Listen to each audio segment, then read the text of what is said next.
Shalom, this is Sandra Warmoth from the Holy City of Jerusalem. I'm here with Daniel Luria, who is the Executive Director of the Jerusalem Reclamation Project. He is with a group called the Atret Kohanim, and this is a very faithful group of Jews that are reclaiming their holy city. Daniel, if you'll please explain to us what we're looking at behind us. Pleasure, shalom. Shalom. At the moment we're faced with a major battle over Jerusalem. There have been some successes, and yes, it's a non-stop struggle, but nothing comes on a silver platter. God has given us the opportunity to return to the land of Israel, to return to Jerusalem, and we are seeing phenomenal things happen over the last number of years. The deserts have bloomed, even parks and gardens. We are seeing the ingathering of the exiles, maybe not on wings of eagles, but on the wings of El Al plains.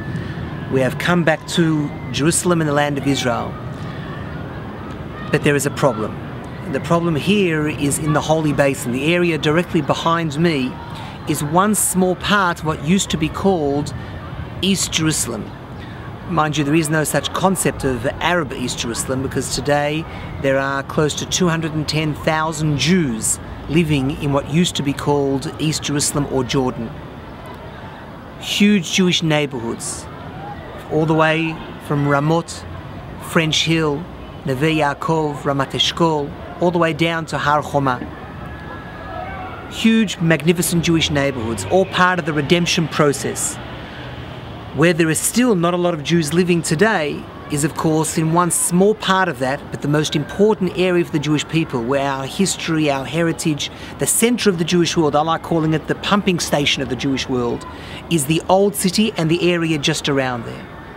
The area that you see behind me is part of this holy basin. In that area, there's not a lot of Jewish presence. There was. Not so long ago, 120 years ago, there was a Jewish majority, for example, inside the Old City. The area today known as the Muslim Quarter was the old Jewish quarter, with synagogues, centers of Jewish learning, a thriving, pulsating Jewish life was in the area today known as the Muslim Quarter. The world has to understand, and you have to understand, that the center of the Jewish world has to have a greater Jewish life there. So for the last 30 years, and this year it's the 30-year anniversary of the organization, we have been bringing Jewish life back, sometimes to old Jewish homes, because remember, the Jews were kicked out with the pogroms and the riots of the 1920s and the 1930s. 1948, all Jews were kicked out. We couldn't get to the Temple Mount, to the Western Wall, to the city of David. All of this was out of bounds. Yes. When it was in the hands of the Jordanians. They didn't do anything with it, of course, because Jerusalem is only important for the Jewish world. It's not even mentioned. We should tell our audience it's not even mentioned in the Quran. It only became important because politically to them it became important. And this is what they typically do. Right now they're revising, they're doing revisionist history on the holiest spot for the Jewish people. And that is the Temple Mount, which is what we're talking about. 100%. You are right, and they have created their own Zionist dream. It may only be a few years old, but they have created, they have passion, they have desire, they don't care about what the world says. They build illegally. One of the big problems that we're faced in Jerusalem is the illegal Arab building, whether it be in the King's Garden, which you see behind me, an area historically important to the Jewish people, where Abraham met Melchizedek, where King Solomon wrote the Song of Songs, where every tree possible on earth was planted in the famous fertile King's Garden.